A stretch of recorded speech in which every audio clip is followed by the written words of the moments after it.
दोस्तों, थोड़े ही अरसे में माता हरी ने पेरिस, फ्रांस और दूसरे यूरोपीय ममालिक के दारुल हुकूमतों में अपने पंजे गाड़ लिए थे।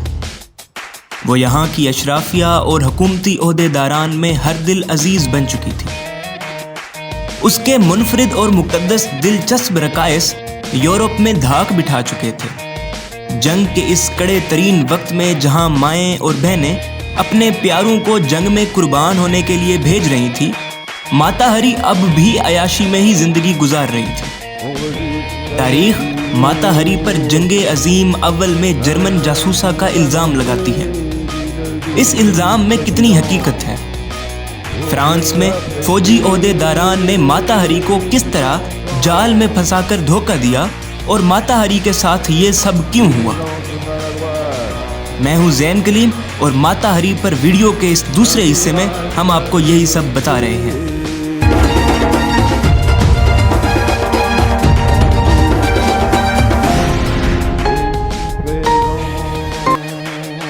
माता हरी ने अपना सफर जारी रखा, जिससे वो जासूसी दुनिया और एजेंसियों की तवज्जो का सबब बनी। ये बात है 1915 की, जब माता हरी दी हेग में मौजूद थी।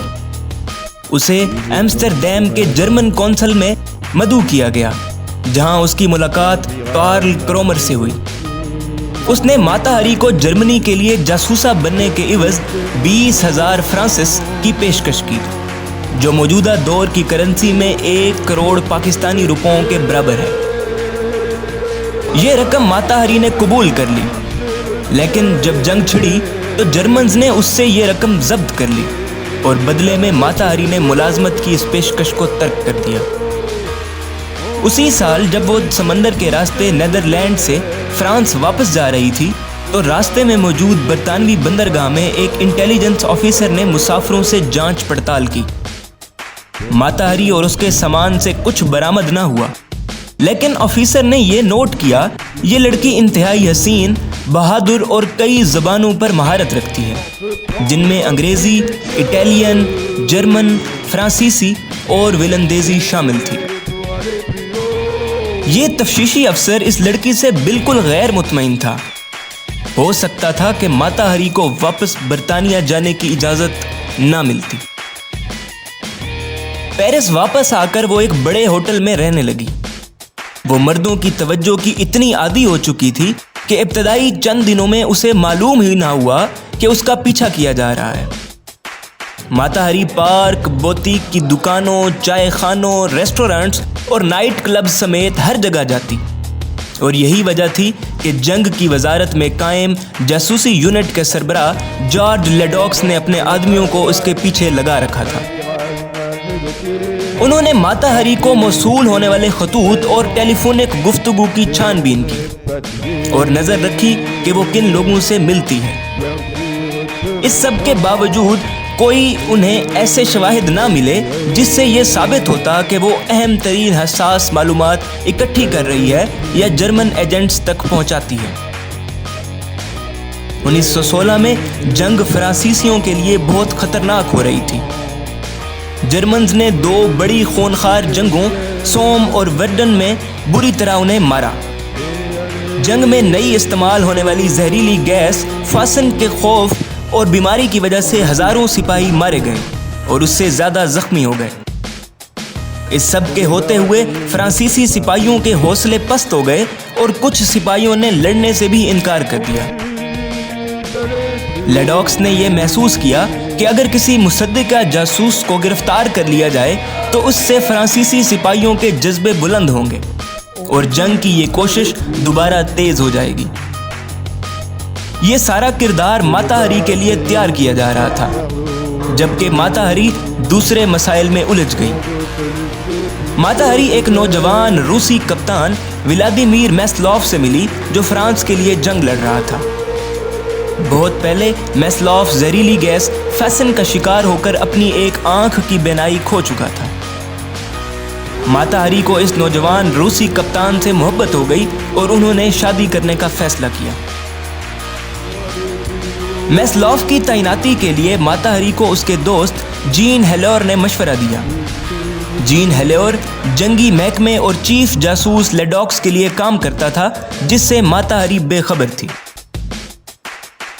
ماتا ہری جب میسلوف سے ملنے گئی تو ایجنٹس نے اسے بتایا کہ وہ میسلوف سے صرف اس صورت میں مل سکتی ہے اگر وہ فرانس کے لیے جاسوسہ بننے کو تیار ہو جائے۔ اسے 10 لاکھ فرانسس کی پیشکش کی گئی۔ ماتا ہری اس پر تیار ہو گئی۔ یہ رقم شادی کے بعد میسلوف اور ماتا ہری کو زندگی گزارنے کے لیے کافی تھی۔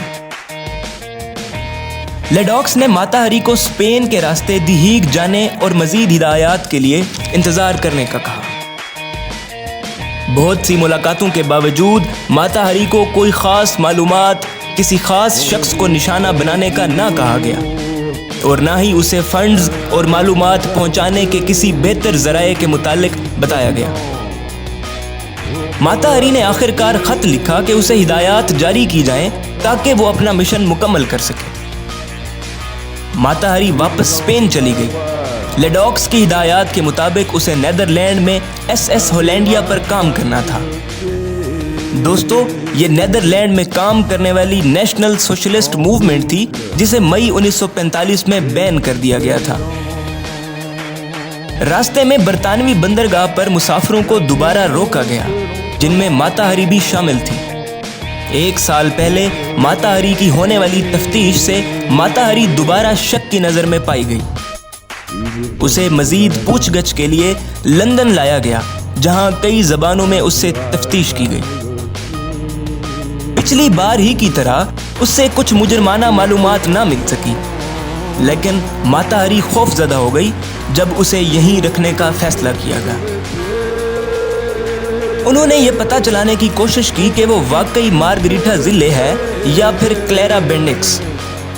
دوستو، کلیرا بینڈکس ایک جرمن ایجنٹ تھی جس سے ماتا ہری مشابہت رکھتی تھی۔ رہائی کے لیے بےتاب ماتا ہری نے تسلیم کیا کہ وہ فرانس کی ایجنٹ ہے، اور لیڈاکس نے اسے ملازمت پر رکھا ہے، جس سے برطانوی حکام نے لیڈاکس سے رابطہ کیا۔ اس سب کے بعد ماتا ہری کو فرانس نے کیسے دھوکہ دیا؟ دھوکہ دینے والے ماسٹر مائنڈ لیڈاکس کا کیا انجام ہوا؟ یہ سب ہم آپ کو اس ویڈیو کے تیسرے حصے میں بتائیں گے۔ اپنی مفید فیڈ بیک سے ضرور آگاہ کیجیے گا۔ اللہ حافظ۔